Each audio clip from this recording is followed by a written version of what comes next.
오늘은 사무엘 하 7장 말씀입니다. 7장 4절부터 7절 읽겠습니다.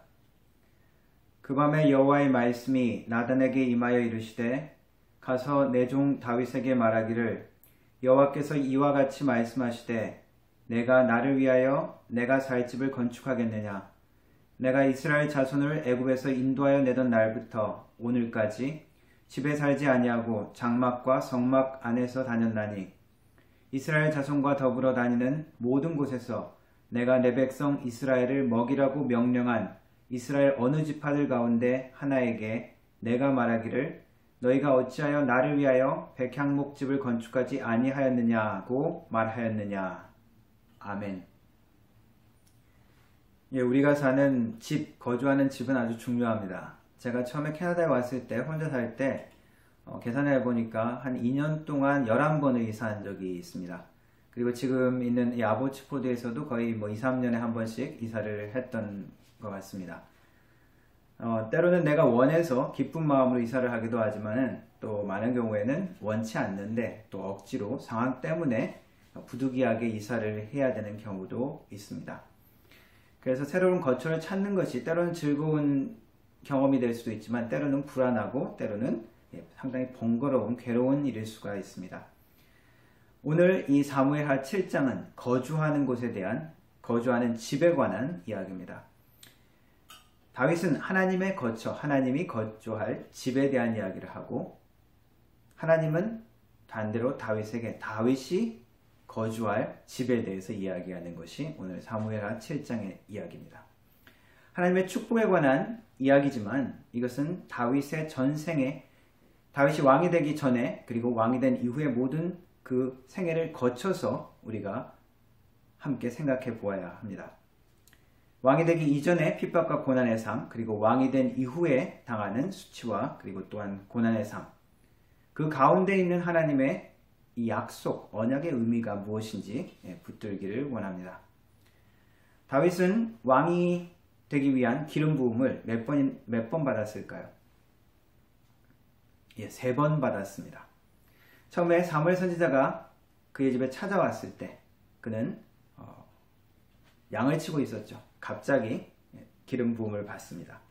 그러나 바로 왕이 된 것이 아니라 골리앗을 죽이고 민족의 영웅이 되었지만 많은 영웅 스토리에서 그런 것처럼 고난을 당합니다.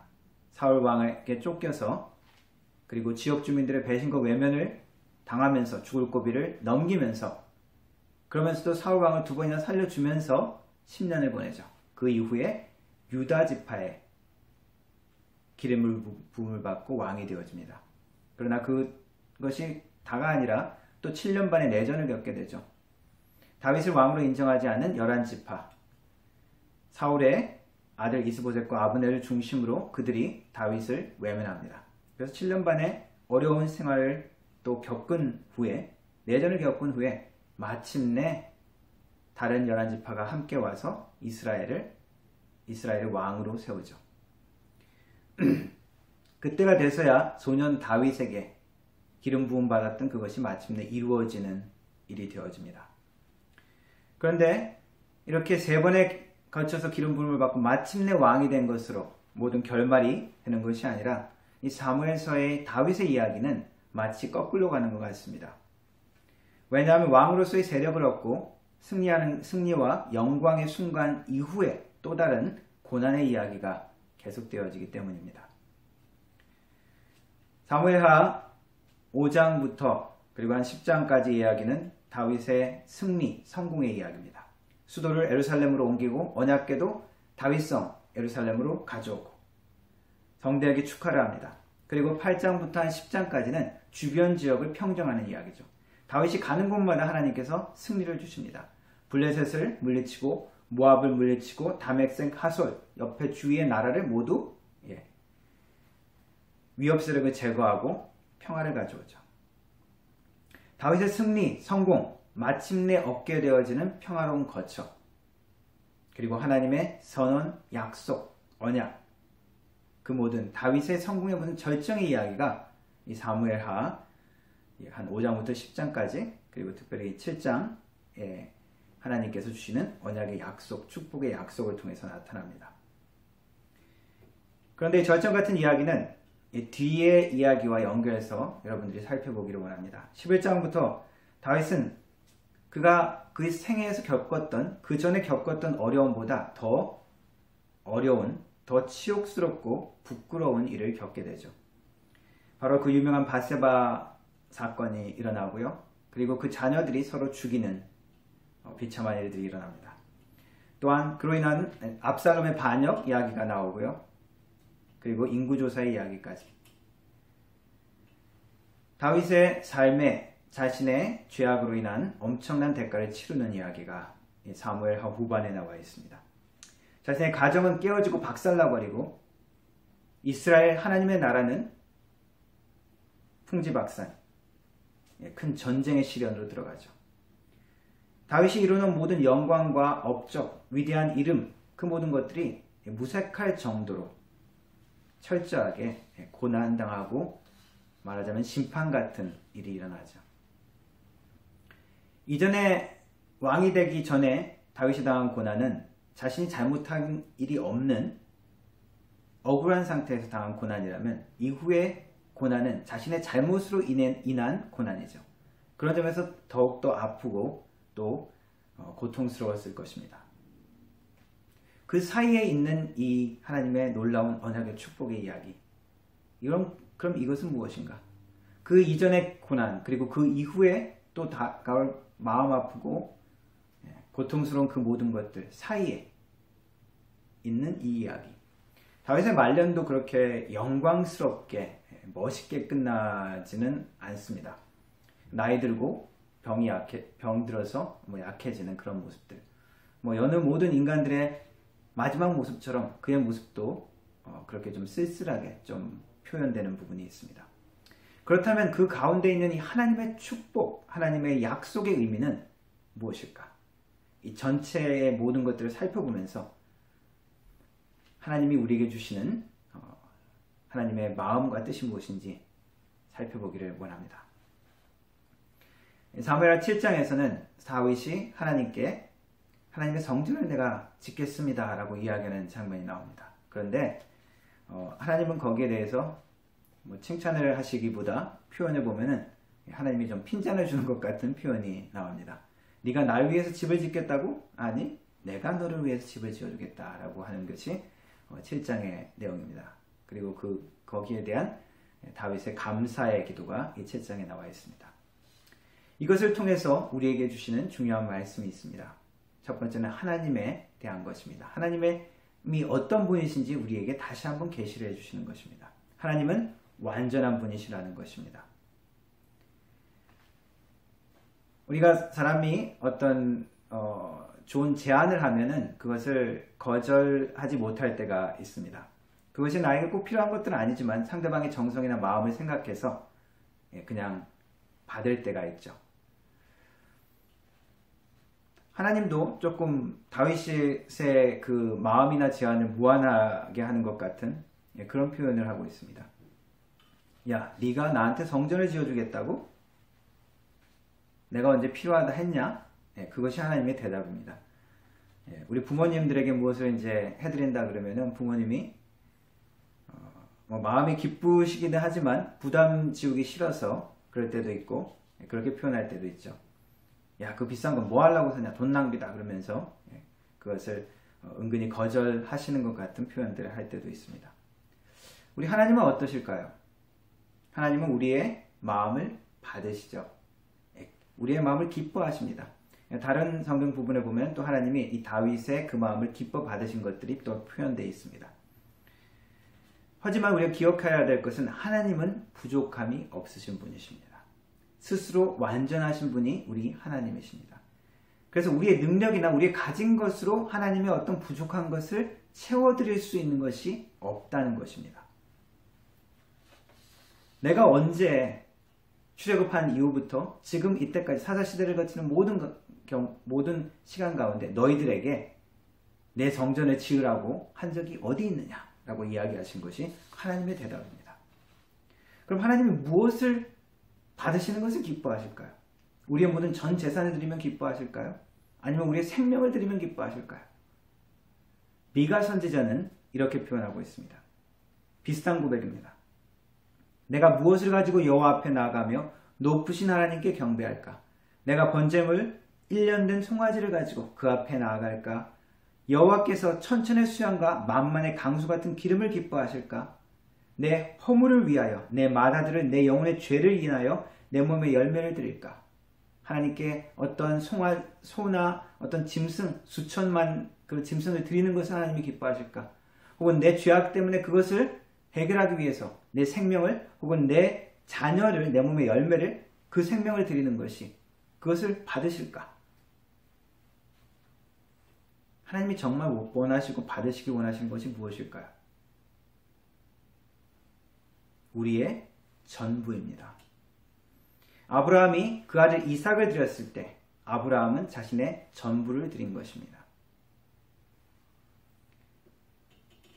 예수님께서 성전에서 헌금하는 사람들을 보고 계셨을 때 부자가 많은 돈과 많은 재물을 드리는 것을 기뻐 보시지 않으셨습니다. 그러나 과부의 적은 돈, 2렙돈이라고 하는 지금 일당의 한 30분의 1, 몇천 원 정도 되는 그런 돈일 것 같습니다. 한국 돈으로 하면. 그것을 드렸는데 예수님께서 저 과부는 자신의 전부를 드렸다 그러면서 칭찬하셨습니다. 예수님의 십자가를 예비한 향유를 깨트린 여인도 마찬가지죠. 전부를 드린 것입니다. 하나님께서 받으시는 것은 우리의 전부를 드릴 때 하나님이 기뻐 받으십니다. 그렇다면 우리가 우리의 가진 모든 재산 전부 다 바치고 홈리스로 살라는 이야기입니까? 그것은 아니죠. 그렇게 요구하시지는 않습니다. 그러나 하나님이 순간순간 우리에게 너의 삶의 우선순위가 무엇이냐? 라고 물으시는 때가 있습니다. 우리의 삶의 진정한 삶의 목적이 무엇이냐? 라고 물으실 때가 있습니다. 나의 우선순위, 나의 삶의 목적, 우리의 모든 마음의 전부, 그것이 하나님이라고 고백하고 그것을 하나님께 드리기를 원하십니다.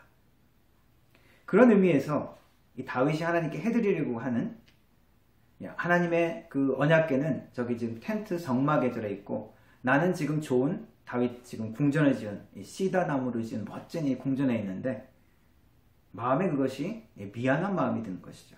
하나님께. 물론 그 하나님께 드리는 그 마음은 하나님이 기뻐하시지만 그것을 성전을 지어서 어떤 건물을 지어서 그것을 하나님께 드린다. 그것은 하나님이 더 기뻐하실 것이다. 라고 생각하는 것은 한편으로는 우스운 것입니다. 마치 빌 게이츠하고 우리가 친하다고 생각하면 그 사람에게 내가 아주 좋은 랩탑을 몇백만 원짜리 좋은 최신 랩탑을 선물로 줬다고 생각해 봅시다. 그 사람이 그것을 얼마나 유용하게 생각할까요? 물론 고맙다고 그러면서 받을 수는 있겠지만 정말 그것이 그에게 필요할까요? 비슷하게 하나님께서 정말 원하셨던 것은 그 어떤 건물이 아니죠. 물론 그 마음을 받으셨습니다. 그러나 우리 인간의 수준으로 생각할 때 하나님은 항상 우리의 기대를 깨버리시죠. 하나님은 스스로도 완전하실 수 있는 분이라고 가르쳐 주시는 것입니다. 모세에게 나타나셔서 말씀하실 때 하나님이 자신의 이름을 나는 스스로 있는 자다. 스스로 완전한 분이시라는 것이죠. 우리가 하나님께 해드릴 수 있는 것은 본질적으로 우리의 능력이나 소유로 하나님의 부족함을 채울 수 있는 것은 없습니다. 하나님께 아무런 그러한 도움을 줄 수 없는 존재라는 것이 자존심 상합니까? 아닙니다. 그로 인해서 하나님은 더욱더 영광을 받으십니다. 하나님의 생각은 우리의 생각과 다릅니다. 하나님의 길은 우리의 길과 다릅니다. 종종 하나님께서는 우리가 하나님에 대해서 오해할 때, 우리의 수준으로 생각할 때 그것을 깨트려 버리시고 하나님이 누구신지 우리에게 계시해 주십니다. 그것을 통해서 하나님은 더욱더 영광 받으시며 우리가 하나님의 은혜를 더욱더 기억하게 하시는 것이죠. 하나님이 이 다윗의 제안을 들으시고 하나님이 오히려 다윗에게 언약을 주십니다. 이것이 유명한 다윗의 언약입니다. 이것은 아브라함에게 주셨던 하나님의 언약의 연결입니다. 너의 자녀를 내가 내 백성을 삼겠다. 나는 그들의 하나님이 되고 그들은 나의 백성이 될 것이다 하는 그러한 약속이 다윗에게 다시 한번 전해주시는 것이죠. 이 약속은, 이 언약은 누구를 향한 것일까요? 다윗에게 주시는 것이죠. 그러나 동시에 이것은 우리에게 주시는 언약입니다. 성경에 많은 이런 예언 같은 말씀들은 이중적인 의미가 있습니다. 당시에 있는 사람들에게 주시는 그런 말씀이면서 또한 미래에 이루어질 예언이라는 것이죠. 마치 이스라엘 백성들이 애굽에서 나온 것을 내 백성을 애굽에서 내가 불러내겠다라고 한 표현, 이스라엘 사람들의 출애굽 사건을 이야기하기도 하지만은 예수님께서 잠시 헤롯 왕을 피해서 이집트로 피난 갔다 돌아오신 사건을 같이 언급하기도 하죠. 그래서 이것은 다윗에게 주시는 언약이면서 결과적으로 예수 그리스도를 통한 우리에게 주시는 놀라운 언약과 축복입니다. 8절 9절 읽겠습니다. 그러므로 이제 내 종 다윗에게 이와 같이 말하라. 만군의 여호와께서 이와 같이 말씀하시기를 내가 너를 목장 곧 양을 따르는 데서 데려다가 내 백성 이스라엘 주권자로 삼고 내가 가는 모든 곳에서 내가 너와 함께 있어 내 모든 원수를 내 앞에서 멸하였은즉 땅에서 위대한 자들의 이름같이 내 이름을 위대하게 만들어 주리라. 이름 없는 양치기였던 다윗의 이름을 위대하게 만들어 주셨습니다. 예수 그리스도의 이름도 위대하게 만드셨습니다. 우리의 이름도 하나님께서 위대하게 만들기를 원하십니다. 아니, 이름이 뭐가 그렇게 중요합니까? 돈이 있고 이 땅에서 잘 살면 그것이 정말 중요한 것이지, 남들이 뭐라 그러든지 이름이, 명예가 사실 뭐가 그렇게 중요합니까? 나만 이 땅에서 잘 사는 것이 중요하지 라고 이야기할 수 있을까요? 그렇지 않습니다. 호랑이는 죽어서 가죽을 남기고 사람은 죽어서 이름을 남긴다는 말이 있습니다. 우리가 이런 것들을 생각하지 않는다면 이 땅의 모든 것들의 전부를 건다면 김일성, 김정일 이 땅에서 살면서 가질 것 다 누리고 나름 오래 살았죠. 그렇게 살기를 원하십니까? 역사와 전 세계는 그의 이름을 어떻게 기억합니까? 그렇게 살기를 원치 않을 것입니다. 대부분이. 사람들이 물질만을 위해서 산다면, 이 땅의 것들만 바라보고 산다면 그것은 다른 동물과 다른 바가 없습니다. 하나님은 우리 사람을 영광과 그리고 명예로운 것을 추구하는 그런 존재로 지으셨습니다. 다윗의 이름처럼 하나님의 마음을 구하는 자, 우리의 이름을 하나님의 위대한 자로, 하나님의 명예로운 자로 만들어가고 계십니다. 이것은 엄청난 축복입니다. 10절 11절입니다. 내가 또 내 백성 이스라엘을 위하여 한 곳을 정하여 그를 심고 그를 거주하게 하고 다시 옮기지 못하게 하며 악한 종류로 전과 같이 그들을 해하지 못하게 하여 전에 내가 사사에게 명령하여 내 백성 이스라엘을 다스리던 때와 같이 아니하게 하고 너를 모든 원수에게서 벗어나 편히 쉬게 하리라. 이스라엘에게 안전한 거처를 주시는 것입니다. 평화와 안식의 시기를 주십니다. 불안하다고 느껴지면 결코 평화롭지 못합니다. 어느 지역에 살면, 제가 예전에 다른 어떤 살던 곳에 주변에 거친 10대들이 많이 왔다 갔다 했습니다. 불안했습니다. 아이들도 어렸고요. 시끄럽고 맨날 파티만 하고 마리화나 피우는 이웃이 있으면 어떻습니까? 역시 괴롭습니다. 하나님은 이스라엘에게 안전하고 평화로운 거처를 다윗을 통해서 허락하셨습니다. 우리 모두는 안전과 평화를 갈망합니다. 하나님도 우리에게 그러한 안식을 주시기를 원하시는데 이것은 물질적인 세계를 넘어서 영적인 안식을 또한 의미하기도 합니다. 히브리서에서는 하나님의 나라에 속하는 것을 영원한 안식에 들어오는 것으로 설명하면서 영원한 안식에 들어오지 못하는 자를, 순종하지 못하는 자를 들어오지 못한다는 말씀을 하시는 부분이 있습니다. 이 안식은 하나님께서 허락하시기 원하시는 이 안식은 이스라엘 백성들이 가나안 땅에 들어가서 누리는 하나님의 복을 의미합니다. 하나님의 약속의 땅, 적과 꿀이는 가나안 땅에서 누리는 하나님의 안식을 의미하는데 이것은 하나님의 백성에게 하나님의 나라의 안식을 의미합니다. 하나님의 보호하심과 하나님의 주시는 예수 그리스도께서 주시는 평안한 가운데 거하기를 원하신다는 것이죠. 수고하고 무거운 짐진 자들아 다 내게로 오리라. 내가 너희를 쉬게 하리라. 하나님이 주시는, 우리 예수님을 통해서 주시는 안식입니다. 그것을 우리가 누리기를 원하시는 것입니다. 그리고 그 안식을 약속하셨습니다. 누구를 통해서? 예수 그리스도를 통해서. 다윗을 통해서 이스라엘이 누렸던 안식의 시간을 통해서 우리도 하나님의 안식을 사모하고 누리기를 원하십니다. 그리고 예수 그리스도를 통해서 그것을 보장하고 계십니다. 11절 말씀입니다. 여호와가 또 내게 이르노니 여호와가 너를 위하여 집을 짓고 내 수완이 차서 내 조상들과 함께 누울 때에 내가 내 몸에서 날 내 씨를 내 뒤에 세워 그의 나라를 견고하게 하리라. 그는 내 이름을 위하여 집을 건축할 것이요 그는 그의 나라 왕위를 영원히 견고하게 하리라. 나는 그에게 아버지가 되고 그는 내게 아들이 되리니 그가 만일 죄를 범하면 내가 사람의 매와 인생의 채찍으로 징계하려니와 내가 내 앞에서 물러나게 한 사울에게서 내 은총을 빼앗은 것처럼 그에게서 빼앗지는 아니하리라. 내 집과 내 나라가 내 앞에서 영원히 보존되고 내 왕위가 영원히 견고하게 하리라 하셨다 하라. 이 하나님의 언약의 약속이고 축복입니다. 그래서 솔로몬은 아무리 잘못해도 사울처럼 그렇게 버리지 않는다는 것입니다. 이런 법이 어디 있습니까? 하나님 불공평하시죠? 네, 저한테 따져봐야 소용이 없습니다. 하나님의 은혜입니다. 솔로몬이 누린 놀라운 축복과 은혜는 곧 우리에게 주시는 하나님의 은혜입니다. 왜 사울처럼 버리지 아니하십니까? 하나님이 우리의 아버지 되시기 때문입니다.